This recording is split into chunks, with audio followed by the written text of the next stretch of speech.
Mengidam Maikori cheesecake. You know tau Miro pusing Maikori nak cari cheesecake punya pasal. Cheesecake dia ni selalu sangat sold out Since pregnant ni, I memang suka manis-manis. Dah tak into nasi, lauk-lauk. Nak dapat ni kena battle tau. Stock dia very limited. This two, kita masuk dalam peti ais. I nak makan this two first. First, let's try dia punya matcha berry. Bau cheesecake strawberry dia tu memang naik. Nampak ni, dia ada banyak layer. Dia punya cheesecake memang betul-betul lembut Tengoklah layer dia. Memang terliur. Nampak layer berry-berry. Oh my god. Sumpah sedap.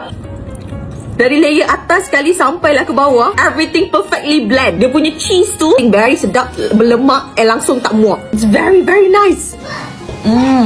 Sumpah sedap gila, I tak tipu. This is honest sharing, sangat-sangat sedap. And next, I nak try dia punya pistachio crunch.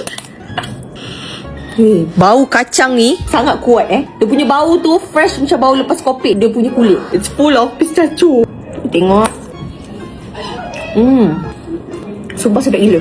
I love how dia punya cheese, chocolate and pistachio blend well together. Well, pistachio dia memang kuat.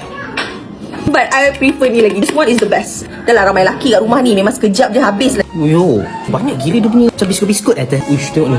Ada cheese. Berlemak tapi dia tak manis sangat. Dia sumpah sedap.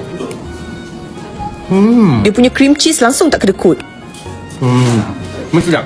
I prefer this one. This one memang perfect gila. Sekalian Pirana dah sampai. Baru tau. Maikori. Serius lah. Biar jap. Ni rasa matcha, rasa strawberry, rasa berry. Dia kau kena rasa strawberry juga. Rasa perfect tu. Dia manis. Tak muat sebab dia crunchy. Pasal sedap kan? Rasa ni. Oh, ada suka pistachio. Kejap dia boleh habis weh.